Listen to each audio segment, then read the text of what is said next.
Assalamualaikum warahmatullahi wabarakatuh. Kembali lagi dengan saya Nur Ansastiani. Nah, dalam video kali ini kita akan bahas mengenai keamanan informasi.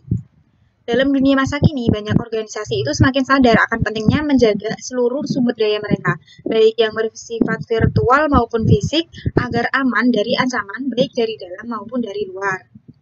Nah, ada dua isu penting yang harus diatasi. Yang pertama adalah keamanan versus hak-hak individu. Nah, yang kedua, keamanan versus ketersediaan. Keamanan informasi, yaitu perlindungan baik peralatan komputer dan non-komputer, fasilitas, data, dan informasi dari penyalahgunaan pihak-pihak yang tidak berwenang. Ada 3 tujuan utama dari keamanan informasi. Yang pertama adalah kerahasiaan. Perusahaan itu berusaha untuk melindungi data dan informasinya dari pengungkapan kepada orang yang tidak berwenang. Yang kedua adalah ketersediaan. Perusahaan itu menyediakan data dan informasi sedia bagi pihak-pihak yang memiliki wewenang untuk menggunakannya. Nah, yang terakhir adalah integritas. Sistem informasi itu harus memberikan representasi akurat atas sistem fisik yang direpresentasikannya. Nah, ada istilah manajemen keamanan informasi, yaitu aktivitas untuk menjaga agar sumber daya informasi itu tetap aman. Ada pula istilah manajemen keberlangsungan bisnis, yaitu aktivitas untuk menjaga agar perusahaan dan sumber daya informasinya itu tetap dapat berfungsi setelah adanya bencana. Lalu ada Direktur Keamanan Sistem Informasi Perusahaan atau CISSO yang bertanggung jawab atas keamanan sistem informasi perusahaan. Dan selanjutnya ada Direktur Assurance Informasi Perusahaan atau CEO yang melaporkan kepada CEO dan mengelola unit penjagaan informasi. Manajemen risiko menggambarkan pendekatan di mana tingkat keamanan sumber daya informasi perusahaan dibandingkan dengan risiko yang dihadapinya. Gambar ini mengilustrasikan pendekatan manajemen risiko. Ada 4 tahap. Yang pertama adalah mengidentifikasi ancaman, lalu mendefinisikan risiko, menentukan kebijakan keamanan informasi, dan yang keempat mengimplementasikan pengendalian. Ada pula istilah tolok ukur keamanan informasi, yaitu tingkat keamanan yang disarankan yang dalam keadaan normal harus menawarkan perlindungan yang cukup terhadap gangguan yang tidak terotorisasi. Nah, ketika perusahaan menggunakan pendekatan ini disebut dengan kepatuhan terhadap tolok ukur. Dalam gambar ini sudah disebutkan tahapannya. Yang pertama adalah tolok ukur, lalu menentukan kebijakan keamanan informasi, dan mengimplementasikan pengendalian. Lalu ada ancaman. Ancaman yaitu orang, organisasi, mekanisme, atau peristiwa yang memiliki potensi untuk membahayakan sumber daya informasi perusahaan. Gambar ini menggambarkan sasaran keamanan informasi dan bagaimana sasaran ini berkaitan dengan 4 jenis risiko. Nanti akan dijelaskan. Nah, ancaman ini ada yang bersifat internal serta eksternal. Ancaman internal ini mencakup karyawan perusahaan, pekerja temporer, konsultan, kontraktor, bahkan mitra bisnis perusahaan tersebut. Ancaman ini menghasilkan kerusakan yang secara potensi itu lebih serius jika dibandingkan dengan ancaman eksternal, karena pengetahuan ancaman internal itu lebih mendalam akan sistem. Dan yang kedua ada tindakan kecelakaan dan disengaja. Tidak semua ancaman itu merupakan tindakan yang disengaja yang dilakukan dengan tujuan mencelakai. Ada beberapa yang merupakan kecelakaan yang disebabkan oleh orang-orang di dalam ataupun di luar perusahaan. Nah, jenis-jenis ancaman. Banyak orang itu yang sering mendengar kata virus komputer. Namun sebenarnya itu ada beberapa ancaman yang bisa menyerang sistem. Contohnya adalah worm yang menyebarkan salinannya melalui email. Lalu ada Trojan horse yang menyebarkannya sebagai suatu perangkat. Lalu ada adware yang memunculkan pesan iklan yang mengganggu. Dan yang terakhir ada spyware yang mengumpulkan data dari mesin pengguna. Risiko keamanan informasi yaitu potensi output yang tidak diharapkan dari pelanggaran keamanan informasi oleh ancaman keamanan informasi. Risiko ini dibagi menjadi 4 jenis. Ini penjelasan dari gambar tadi ya. Yang pertama adalah pengungkapan informasi yang tidak terotorisasi dan pencurian. Yang kedua, penggunaan yang tidak terotorisasi. Yang ketiga, penghancuran yang tidak terotorisasi dan penolakan layanan, serta modifikasi yang tidak terotorisasi. Nah, masalah e-commerce nih. E-commerce itu memperkenalkan sebuah permasalahan keamanan yang baru, yaitu perlindungan dari pemalsuan kartu kredit.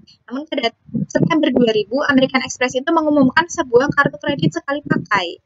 Kartu ini hanya bisa dipakai 1 kali. Bekerjanya dengan cara saat pemegang kartu itu membeli sesuatu secara online, ia akan memperoleh angka acak dari situs web perusahaan kartu kredit. Nah, angka inilah yang diberikan kepada pedagang e-commerce, jadi bukan nomor kartu kreditnya. Lalu pedagang e-commerce itu melaporkannya ke perusahaan kartu kredit untuk pembayaran. Lalu ada praktek keamanan yang diwajibkan oleh Visa. Visa itu mengumumkan 10 praktek terkait keamanan yang diharapkan untuk diikuti oleh para penelitiannya.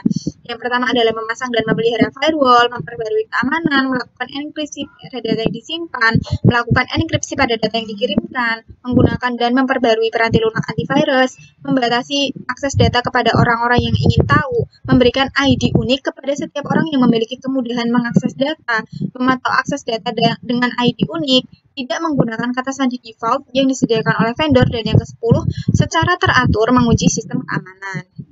Lalu ada 3 praktek umum yang harus diikuti oleh para perintel. Yang pertama adalah menyaring karyawan yang memiliki akses terhadap data. Yang kedua, tidak meninggalkan data atau komputer dalam keadaan yang tidak aman. Dan yang terakhir, menghancurkan data jika tidak dibutuhkan lagi. Nah, ada manajemen risiko nih. Nah, pendefinisian dari risiko itu terdiri dari 4 langkah. Yang pertama adalah identifikasi aset-aset bisnis yang harus dilindungi dari risiko. Yang kedua, menyadari risiko. Yang ketiga, menentukan tingkatan dampak pada perusahaan jika risiko itu benar-benar terjadi. Yang keempat, menganalisis kelemahan perusahaan tersebut. Nah, gambar ini itu sudah menunjukkan tingkat keparahan dampak ya. Yang pertama adalah dampak yang parah, yang dapat membuat perusahaan itu bangkrut. Yang kedua, dampak signifikan, menyebabkan kerusakan dan biaya yang signifikan. Nah, yang terakhir ada dampak minor, yang menyebabkan kerusakan yang mirip dengan terjadinya dalam operasional sehari-hari. Setelah analisis dari risiko itu selesai, hasil temuan itu didokumentasikan dalam sebuah laporan analisis risiko. Isinya adalah yang pertama deskripsi risiko, sumber risiko, tingginya tingkat risiko, pengendalian yang ditetapkan pada risiko tersebut, pemilik risiko tersebut, tindakan yang direkomendasikan untuk mengatasi risiko, jangka waktu yang direkomendasikan untuk mengatasi risiko, dan yang terakhir jika perusahaan itu sudah selesai risikonya, ada apa yang telah dilaksanakan untuk mengatasi risiko. Manajemen keamanan informasi. Nah, gambar ini mengilustrasikan 5 fase implementasi kebijakan keamanan. Yang fase pertama adalah inisiasi proyek. Tim yang menyusun kebijakan keamanan ini dibentuk. Yang kedua, penyusunan kebijakan. Konsultasi dengan semua pihak yang berminat dan berpengaruh. Yang ketiga, konsultasi dan persetujuan. Konsultasi dengan manajemen. Yang keempat, kesadaran dan edukasi. Program pelatihan kesadaran dan edukasi kebijakan dilaksanakan dalam unit-unit organisasi.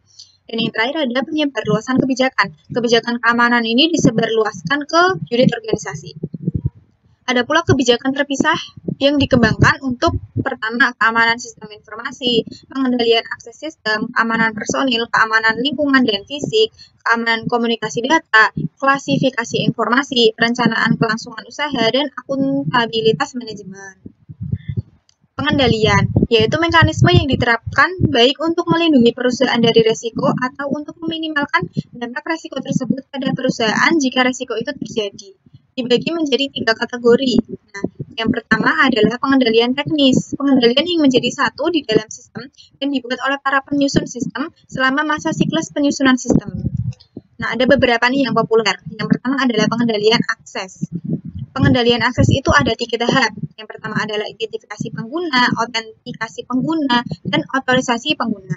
Identifikasi dan autentifikasi ini memanfaatkan profil pengguna, sedangkan otorisasi ini memanfaatkan file pengendalian akses. Yang kedua ada sistem deteksi gangguan, mengenali upaya pelanggaran keamanan sebelum memiliki kesempatan untuk melakukan perusakan. Contohnya yang pertama adalah peranti lunak pendeteksi virus, dan yang kedua peralatan prediksi ancaman dari dalam. Lalu yang ketiga yang populer adalah firewall. Firewall itu berfungsi sebagai penyaring dan penghalang yang membatasi aliran data ke dan dari perusahaan tersebut dan internet. Ada 3 jenis firewall nih. Yang pertama adalah firewall penyaring data yang ada di router, lalu firewall tingkat sirkuit yang ada di internet dan jaringan perusahaan, dan yang terakhir adalah firewall tingkat aplikasi yang berlokasi di antara router dan komputer. Yang keempat adalah pengendalian kriptografis, yaitu penggunaan kode yang menggunakan proses-proses matematika. Nah, yang kelima nih, ada pengendalian fisik. Perusahaan itu dapat melaksanakan pengendalian fisik dengan cara menempatkan pusat komputernya itu di tempat yang terpencil dan jauh dari kota serta wilayah yang sensitif terhadap bencana alam. Teknologi itu telah banyak digunakan untuk mengamankan informasi. Pengendalian teknis ini dikenal sebagai yang terbaik untuk masalah keamanan. Nah, yang kedua ada pengendalian formal, mencakup penentuan cara berperilaku, dokumentasi prosedur, dan praktik yang diharapkan, dan pengawasan serta pencegahan perilaku yang berbeda dari panduan yang berlaku. Nah, yang ketiga ada pengendalian informal, mencakup program-program pelatihan dan edukasi serta program pembangunan manajemen. Nah, mencapai tingkat pengendalian yang tepat. Pengendalian itu harus ditetapkan pada tingkatan yang sesuai. Keputusan untuk mengendalikan itu dibuat berdasarkan biaya versus keuntungan, tapi dalam beberapa industri itu terdapat pertimbangan yang lain. Dukungan pemerintah dan industri. Beberapa pihak penentu standar itu menggunakan istilah baseline atau dasar. Standar ini ditujukan untuk memberikan bantuan kepada perusahaan dalam menentukan tingkat target keamanan. Contohnya adalah BS 7799 milik Inggris, BSI IT Baseline Protection Manual, COBIT, BSSP, dan ISF Standard of Good Practice. Peraturan pemerintah. Pemerintah di Amerika Serikat dan Inggris itu menentukan standar dan peraturan yang ditujukan untuk menanggapi masalah pentingnya keamanan. Beberapa di antaranya yang pertama adalah standar keamanan komputer pemerintah Amerika Serikat, dan yang kedua Undang-Undang Anti Terorisme, Kejahatan dan Keamanan Inggris atau ATCSA tahun 2001. Standar industri. The Center of Internet Security adalah organisasi nirlaba yang didedikasikan untuk membantu para pengguna komputer guna membuat sistem mereka itu lebih aman. Nah, ini ada dua produk. Yang pertama adalah CIS Benchmarks dan yang kedua CIS Scoring Tools. Sertifikasi profesional. Mulai tahun 1960-an, profesi TI itu mulai menawarkan program sertifikasi. Contohnya yang pertama, Asosiasi Audit Sistem dan Pengendalian, yang kedua, Konsorsium Sertifikasi Keamanan Sistem Informasi Internasional, dan yang ketiga adalah Institut STANS atau SIS Admin, Audit, Network, dan Security.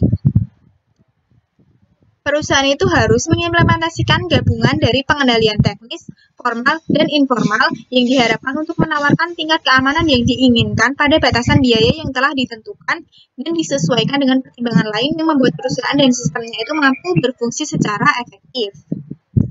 Manajemen keberlangsungan bisnis, yaitu aktivitas yang ditujukan untuk menentukan operasional setelah terjadinya gangguan sistem informasi. Awalnya itu disebut dengan perencanaan bencana, lalu disebut perencanaan kontingensi. Elemen yang paling penting dalam perencanaan kontingensi adalah rencana kontingensi. Dibandingkan mengandalkan satu rencana kontingensi yang besar, pendekatan yang terbaik adalah merancang beberapa subrencana yang menjawab beberapa kontingensi yang spesifik.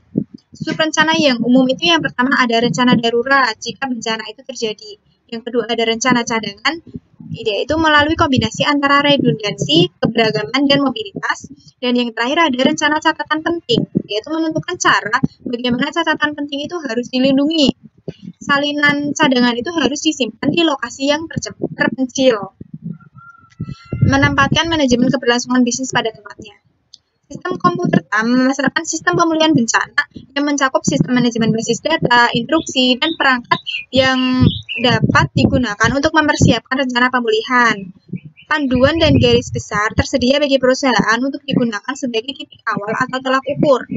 Panduan untuk perencanaan kontingensi dipersiapkan oleh Departemen Sumber Daya Informasi Texas yang dapat diperoleh dari www.dir.state.us/security/continuity/index.htm. Sekian presentasi dari saya. Tunggu saya di video-video selanjutnya. Wassalamualaikum warahmatullahi wabarakatuh.